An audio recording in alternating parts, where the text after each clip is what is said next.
Fog FPV HDZero came out with the Mobula7 with shark bite included, so I thought, well, I'll check this out.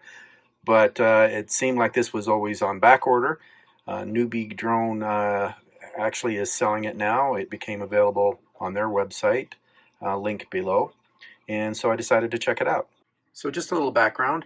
I purchased the shark bite system, I think last year when it was on sale, and I didn't have anything to fly it with to see and test out the shark bite system, now HDZero.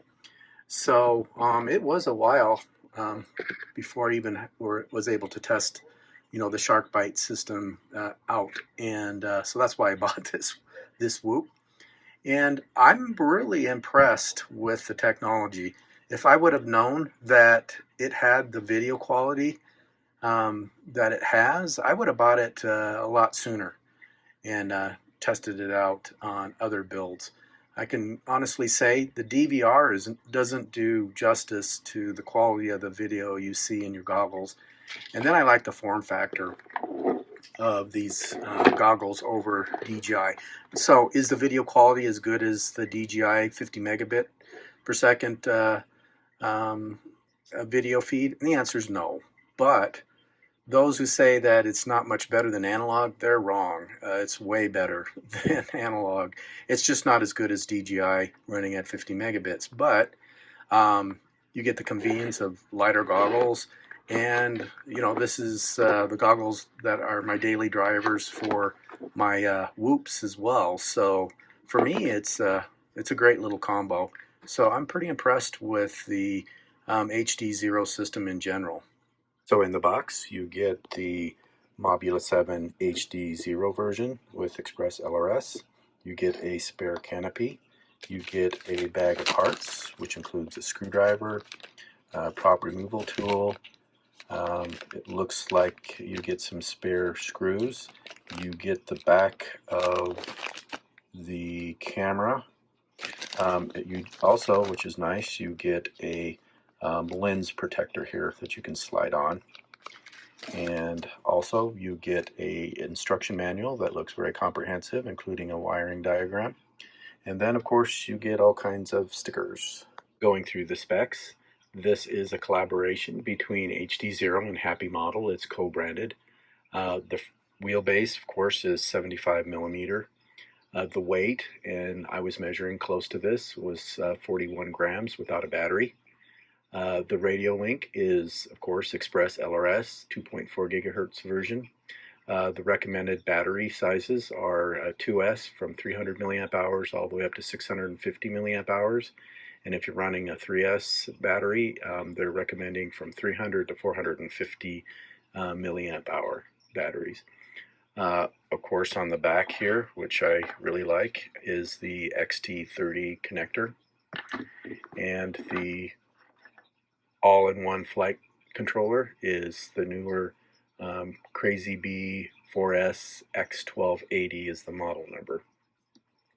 The camera on the front here is the RunCam Nano HDZero, and the VTX is the HDZero Whoop VTX1 is what they're calling it, and it does include, of course, the MIPI cable that connects from the camera down to the VTX. As far as the motors on here, I don't know if I can get them into view here, but they're the EX1102 and they're 9000 kV, and the shaft on here is 1.5 millimeter shaft on the top.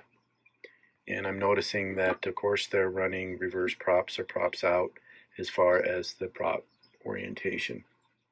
On the props, these are the 40 millimeter Aussie tri-blade props. So I've had this quad for about a month now, and right off the bat I can tell you it is very durable. I've crashed it a lot. Now I fly in my backyard, so I'm hitting trees, hitting the ground a lot. I mean, I'm not bashing into concrete, but I can honestly say this frame really held up well in the canopy. So what I'm going to do next is I'm going to go ahead and show you a short flight video with some cruising type flight and some whoop acro.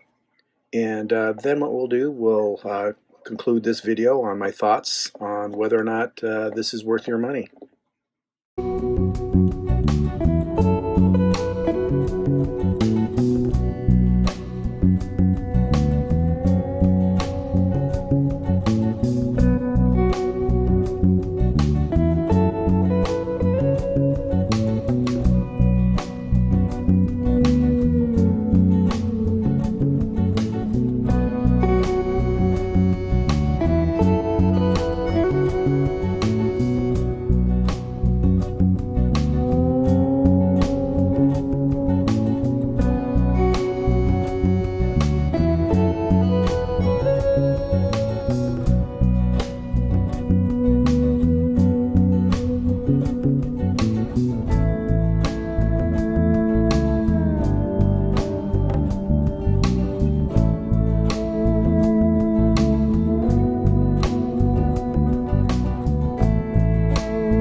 So let's wrap this video up on the Mobula7 HDZero.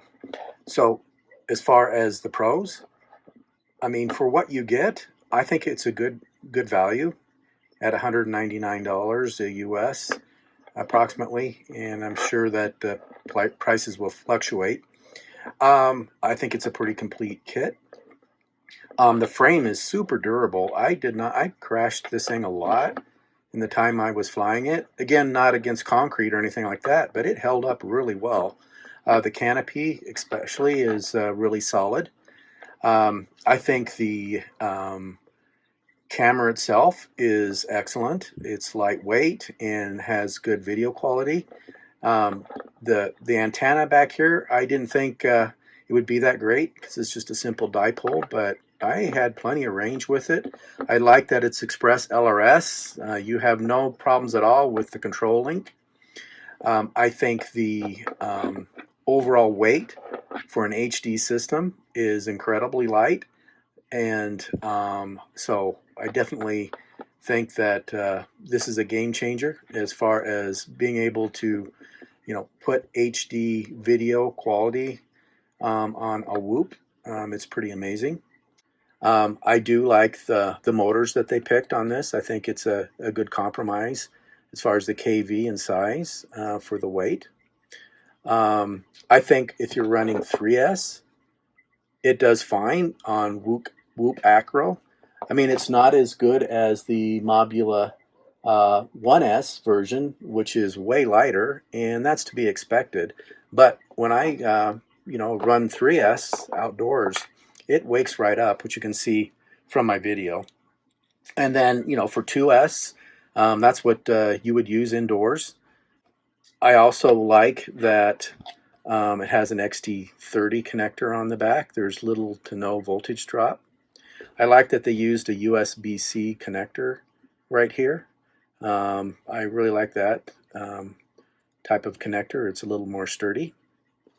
Another pro for me was actually flight time. I know that other reviewers were saying that the flight times weren't that great, but I was actually getting close to 5 minutes of time with these 450 milliamp 2S batteries, and 3S I was getting on these 300 milliamp hour batteries, I was getting 3.5 minutes of flight time with fairly aggressive whoop freestyle mixed in with some cruising. But yeah, um, I didn't think that's bad at all. It's not a toothpick, so I don't expect 7 minute of flight time, but I thought the flight times are pretty good on this. So let's talk about the cons. In order for this to really fly Whoop Acro, I think it needs to be 3S. I mean, you can do some really light acro on 2S, but I think it really comes alive when you use 3S batteries. So people that like flying 2S might say that that's a con. It does fly pretty heavy because it is heavy as compared to, let's say, the Mobula7 1S analog, which is way lighter than this. So I would say, that is a con for those who, like flying a lighter quad. That's a Whoop. So I think, if you're into super lightweight Whoops, this isn't it. The other con is the camera really isn't adjustable. If you look on here, they put a little bit of foam there, so you really can't adjust the angle of the camera too easily. That does help remove vibrations. I wasn't getting any jello or vibrations in the camera feed, so that was a positive for me, but that makes the camera, because it's resting on the board here, non-adjustable. The TPU camera protector, lens protector there, that kind of slides in and out, so you kind of have to make sure you're adjusting it correctly so that you don't see the TPU guard here in your camera view and in your recordings. The DVR, like I said, doesn't represent what you're actually seeing in your goggles, so that's kind of a con. I guess HDZero is going to be working on that and improving on the DVR. So overall, I think for a new pilot, I give this definitely, I think it's worth your money at $199 US, and I think it's been really fun to fly so far. So with that, thanks for watching my channel.